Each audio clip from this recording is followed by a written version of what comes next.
Hello friends, आप सभी का स्वागत है हमारे यूट्यूब चैनल विजार्ड क्लासेस पर। ओके फ्रेंड्स, ये जो क्लास है 17वीं बीपीएससी और जो है बीपीएससी टीचर के लिए जो है काफ़ी इम्पोर्टेंट क्लास है। इस क्लास में जो है हम लोग पॉलिटी के इम्पोर्टेंट क्वेश्चंस को डिस्कस करने के लिए जा रहे हैं, जो कि प्रेसिडेंट टॉपिक यानी कि राष्ट्रपति टॉपिक से जो है रिलेटेड है। ओके, तो चलिए स्टार्ट करते हैं। सबसे पहला क्वेश्चन है, यहाँ पे कह रहा है निम्नलिखित में से जो है यानी निम्नलिखित में से जो है कौन भारतीय गणतंत्र का जो है प्रमुख है।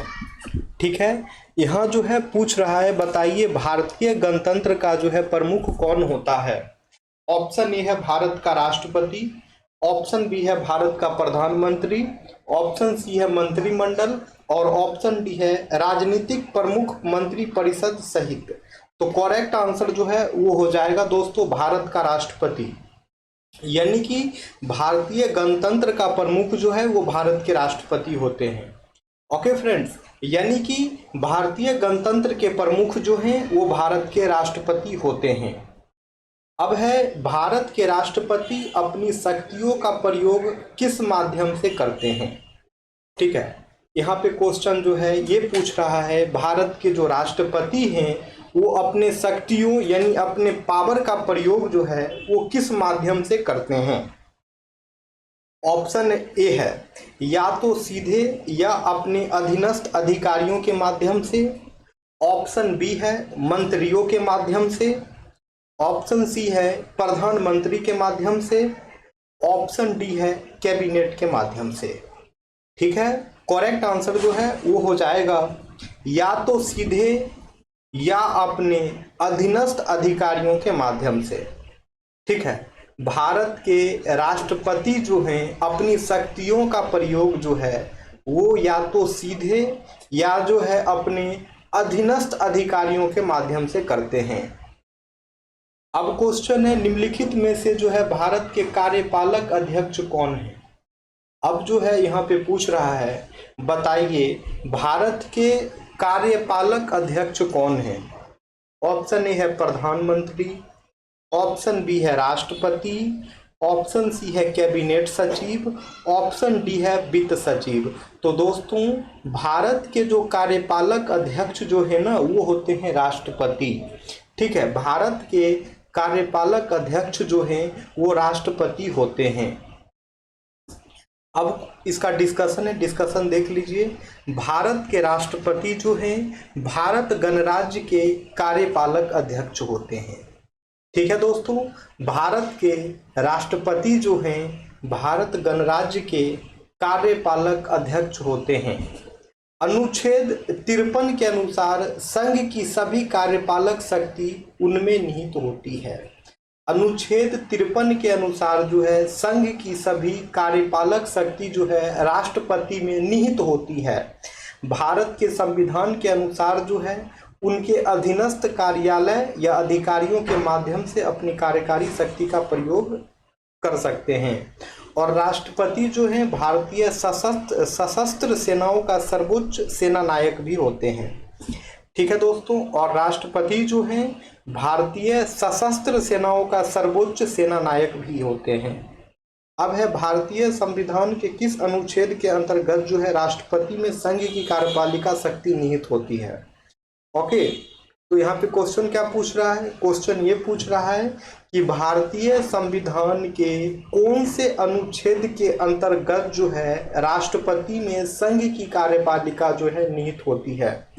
ऑप्शन ए है अनुच्छेद 53, ऑप्शन बी है अनुच्छेद 54, ऑप्शन सी है अनुच्छेद 55, ऑप्शन डी है अनुच्छेद 56।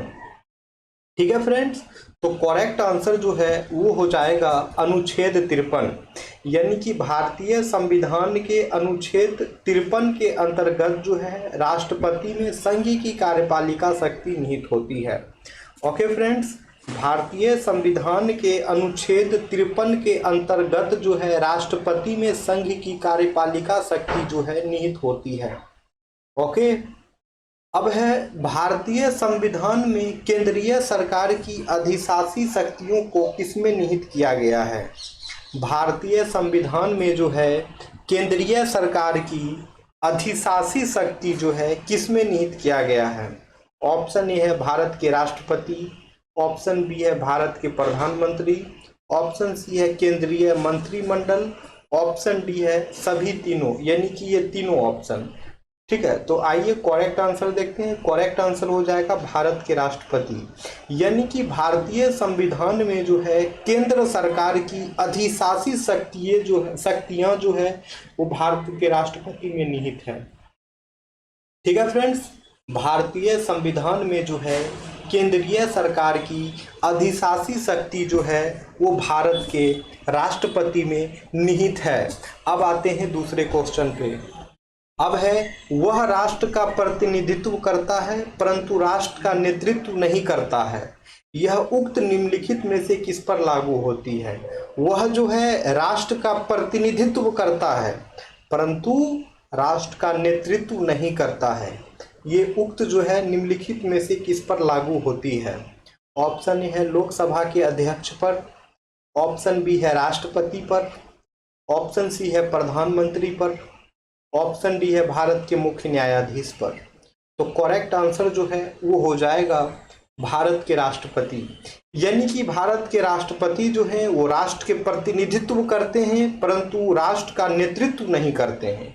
भारत के राष्ट्रपति जो हैं, ठीक है, भारत के राष्ट्रपति जो हैं वो राष्ट्र का प्रतिनिधित्व करते हैं परंतु जो है राष्ट्र का नेतृत्व नहीं करते हैं, इसलिए जो है करेक्ट आंसर हो जाएगा ऑप्शन बी राष्ट्रपति। अब है भारत के राष्ट्रपति का चुनाव जो है किस प्रकार होता है। ठीक है, अब यहाँ पे क्वेश्चन पूछ रहा है दोस्तों, बताइए भारत में जो है राष्ट्रपति का चुनाव जो है वो किस प्रकार होता है, प्रत्यक्ष रूप से या राज्यसभा के सदस्यों के द्वारा या लोकसभा के सदस्यों के द्वारा या फिर अप्रत्यक्ष मतदान से। ठीक है, तो करेक्ट आंसर जो है वो हो जाएगा अप्रत्यक्ष मतदान से, यानी कि भारत के राष्ट्रपति का चुनाव जो है दोस्तों वो होता है अप्रत्यक्ष मतदान से। ठीक है फ्रेंड्स, भारत के राष्ट्रपति का चुनाव जो है वो अप्रत्यक्ष मतदान से होता है। याद रखना है दोस्तों, अप्रत्यक्ष मतदान से जो है भारत के राष्ट्रपति का चुनाव होता है। अब है भारतीय संविधान के 70वें संविधान संशोधन द्वारा जो है भारत के राष्ट्रपति के चुनाव में जिन 2 केंद्र शासित प्रदेशों को भाग लेने का अधिकार दिया गया है उनका नाम बताइए। ठीक है, तो क्वेश्चन क्या कह रहा है, क्वेश्चन ये कह रहा है कि भारतीय संविधान में जो है एक संशोधन किया गया था जिस संशोधन का नाम है 70वां संविधान संशोधन। तो इस संशोधन में क्या हुआ था ना कि भारत के राष्ट्रपति के चुनाव में जो है केंद्र शासित प्रदेश को जो है भाग लेने का अधिकार दिया गया था। 2 केंद्र शासित प्रदेश को जो है 70वें संविधान संशोधन के द्वारा जो है भारत के राष्ट्रपति के चुनाव में भाग लेने का अधिकार दिया गया था। तो अब जो है यहाँ पूछ रहा है बताइए कि वो 2 केंद्र शासित प्रदेश वो कौन था। तो आइए देखते हैं। पहला ऑप्शन है दिल्ली तथा चंडीगढ़, दूसरा ऑप्शन है दिल्ली तथा पुडुचेरी, तीसरा ऑप्शन है दिल्ली तथा दामन दीव, उसके बाद है चंडीगढ़ तथा पुडुचेरी। तो करेक्ट आंसर जो है दोस्तों वो हो जाएगा दिल्ली तथा पुडुचेरी, यानी कि भारतीय संविधान के 70वें संविधान संशोधन के द्वारा जो है भारत के राष्ट्रपति के चुनाव में जिन 2 केंद्र शासित प्रदेशों को भाग लेने का अधिकार दिया गया था वो है, एक है दिल्ली और दूसरा है पुडुचेरी। ठीक है, एक है दिल्ली और दूसरा है पुडुचेरी। 70वीं संविधान संशोधन के द्वारा जो है भारत के राष्ट्रपति के चुनाव में भाग लेने का जो है अधिकार दिया गया था इन दोनों केंद्र शासित प्रदेश को, दिल्ली और पुडुचेरी। दिल्ली और पुडुचेरी याद रखना है ये नाम। अब है निम्नलिखित में से कौन जो है भारत के राष्ट्रपति के चुनाव के लिए निर्वाचक मंडल में शामिल नहीं है। ठीक है, अब यहाँ जो है पूछ रहा है निम्नलिखित में से जो है कौन भारत के राष्ट्रपति के चुनाव के निर्वाचक मंडल में शामिल नहीं है।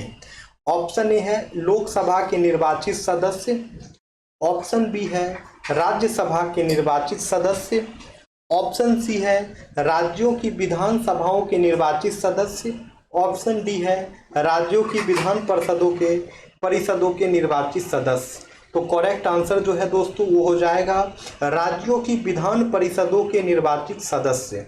ठीक है दोस्तों, यानी कि भारत के राष्ट्रपति के चुनाव में जो है कौन से निर्वाचक मंडल शामिल नहीं है, तो उसमें हो जाएगा राज्यों के विधान परिषद के निर्वाचित सदस्य जो हैं ये भारत के राष्ट्रपति के चुनाव के लिए जो है निर्वाचक मंडल में शामिल नहीं है। बाकी लोकसभा के निर्वाचित सदस्य, राज्यसभा के निर्वाचित सदस्य और राज्यों की विधान सभाओं के निर्वाचित सदस्य, ये सभी के सभी जो हैं भारत के राष्ट्रपति के चुनाव के लिए निर्वाचक मंडल में शामिल हैं। ठीक है, और राज्यों की विधान परिषदों के निर्वाचित सदस्य जो हैं ये भारत के राष्ट्रपति के चुनाव में जो है शामिल नहीं है। अब है दोस्तों, भारत के राष्ट्रपति का चुनाव जो है एक निर्वाचक मंडल द्वारा किया जाता है जिसमें शामिल हैं।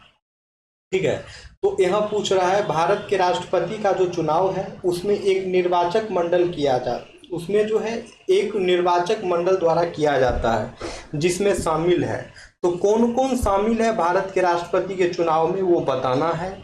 तो भारत के राष्ट्रपति के चुनाव में जो है लोकसभा, राज्यसभा और राज्य विधानमंडल के जो हैं निर्वाचित सदस्य जो हैं शामिल होते हैं। ठीक है दोस्तों, भारत के राष्ट्रपति के चुनाव में जो है लोकसभा, राज्यसभा और राज्य विधानमंडल के निर्वाचित सदस्य जो हैं शामिल होते हैं।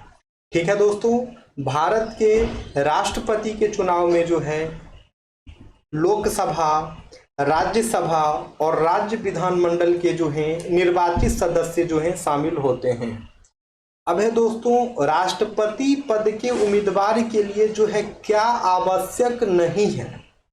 ठीक है, राष्ट्रपति के पद के लिए उम्मीदवार होने के लिए जो है क्या आवश्यक नहीं है वो पूछ रहा है। ऑप्शन ए है आयु 35 वर्ष का होना चाहिए, ऑप्शन बी है पढ़ा लिखा होना चाहिए, ऑप्शन सी है सांसद चुने जाने की योग्यता हो, ऑप्शन डी देश का नागरिक हो। करेक्ट आंसर जो है दोस्तों वो हो जाएगा पढ़ा लिखा हो। ये जो है राष्ट्रपति के पद के उम्मीदवार होने के लिए जो है ये आवश्यक नहीं है। ठीक है, पढ़ा लिखा हो ये आवश्यक नहीं है।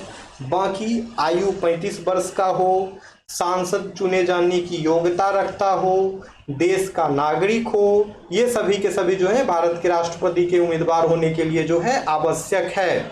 जो आवश्यक नहीं है वो है पढ़ा लिखा हो। ठीक है, जो आवश्यक नहीं है वो है पढ़ा लिखा हो। अब आते हैं नेक्स्ट क्वेश्चन पे। नेक्स्ट क्वेश्चन है भारत का राष्ट्रपति जो है कितनी बार अपने पद के लिए जो है पुनः निर्वाचन की मांग कर सकता है। भारत का राष्ट्रपति जो है कितनी बार अपने पद के लिए जो है पुनः निर्वाचन की मांग कर सकता है। ऑप्शन ए है 1 बार, ऑप्शन बी है 2 बार, ऑप्शन सी है 3 बार, ऑप्शन डी है कितनी भी बार। तो करेक्ट आंसर जो है वो हो जाएगा ऑप्शन डी कितनी भी बार। ऑप्शन डी करेक्ट आंसर हो जाएगा कितनी भी बार, यानी कि भारत के राष्ट्रपति जो हैं वह अपने पद के लिए जो है पुनः निर्वाचन की मांग कर सकते हैं, वो जितनी बार चाहेंगे कि ओके, इसमें कोई रिस्ट्रिक्शन नहीं है। ठीक है, यानी कि मल्टीपल टाइम्स जो है भारत के राष्ट्रपति जो हैं अपने पद के लिए पुनः निर्वाचन की मांग कर सकते हैं। अब है भारतीय संविधान का कौन सा अनुच्छेद जो है राष्ट्रपति के पद के लिए पुनः निर्वाचन की योग्यताएं निर्धारित करता है। दोस्तों यहाँ पे पूछ रहा है वह कौन सा आर्टिकल है, वह कौन सा अनुच्छेद है जो भारतीय संविधान में जो है राष्ट्रपति के पद के लिए पुनः निर्वाचन की योग्यताएं निर्धारित करता है। ऑप्शन ए है अनुच्छेद 57, ऑप्शन बी है अनुच्छेद 55, ऑप्शन सी है अनुच्छेद 54, ऑप्शन डी है अनुच्छेद 52। तो करेक्ट आंसर जो है वो हो जाएगा अनुच्छेद 57। करेक्ट आंसर जो है वो हो जाएगा अनुच्छेद 57, यानी कि भारतीय संविधान का जो है अनुच्छेद 57 जो है राष्ट्रपति के पद के लिए पुनः निर्वाचन की योग्यताएं निर्धारित करता है। ठीक है दोस्तों, भारतीय संविधान का अनुच्छेद 57 जो है राष्ट्रपति के पद के लिए पुनः निर्वाचन की योग्यताएं जो है निर्धारित करता है। अब आते हैं, अब है अगर भारत के राष्ट्रपति के चुनाव में कोई विवाद है तो उस विवाद को सौंपा जा सकता है, किसके पास सौंपा जा सकता है वो पूछ रहा है। अगर भारत के राष्ट्रपति के चुनाव में जो है किसी भी तरह का कोई विवाद हो तो उस विवाद को जो है कहाँ पे सौंपा जा सकता है। ऑप्शन ए है भारत के महाधिवक्ता को, ऑप्शन बी है संसद को, ऑप्शन सी है भारत के सर्वोच्च न्यायालय को, ऑप्शन डी है इनमें से कोई नहीं। तो दोस्तों करेक्ट आंसर जो है वो हो जाएगा भारत के सर्वोच्च न्यायालय को। करेक्ट आंसर जो है वो हो जाएगा भारत के सर्वोच्च न्यायालय को। यानी कि अगर भारत के राष्ट्रपति के चुनाव में जो है कोई विवाद है तो उस विवाद को सौंपा जा सकता है भारत के सर्वोच्च न्यायालय के पास। ठीक है दोस्तों, अगर भारत के राष्ट्रपति के चुनाव में जो है कोई विवाद है तो उस विवाद को सौंपा जा सकता है भारत के सर्वोच्च न्यायालय के पास। अब है राष्ट्रपति 5 वर्ष तक अपने पद पर रहते हैं, ठीक है, तो किस तारीख से रहते हैं, किस डेट से जो है काउंट किया जाता है कि राष्ट्रपति जो है इस डेट से लेकर के अब अगले 5 साल तक रहेंगे। ठीक है, तो ऑप्शन ए है अपने निर्वाचन की तारीख से, ऑप्शन बी है संसद द्वारा निर्धारित तिथि से, ऑप्शन सी है अपने पद ग्रहण के दिन से, ऑप्शन डी है निर्वाचन आयोग द्वारा घोषित तिथि से। तो करेक्ट आंसर जो है वो हो जाएगा अपने पद ग्रहण के दिन से। ठीक है दोस्तों, यानी कि राष्ट्रपति जो है 5 वर्ष तक जो है अपने पद पर बने रहते हैं तो उस दिन का जो है काउंटिंग जो होता है वो होता है उनके पद ग्रहण के दिन से। जिस दिन जो है राष्ट्रपति पद ग्रहण करते हैं उसी दिन से जो है काउंट किया जाता है 5 ईयर्स। ठीक है, तो चलिए सेशन को यहीं पे एंड करते हैं दोस्तों। जो भी लोग नए हैं चैनल पे, चैनल को सब्सक्राइब अवश्य कर लें ताकि आने वाले वीडियो का नोटिफिकेशन जो है आप सभी को मिलता रहे। ठीक है फ्रेंड्स, वीडियो को आप लोग लाइक भी करें और ज़्यादा से ज़्यादा शेयर भी करें ताकि और लोगों तक जो है वीडियो पहुंच पाए। Okay friends, thank you everyone. फिर हम लोग मिलते हैं कल के क्लास में।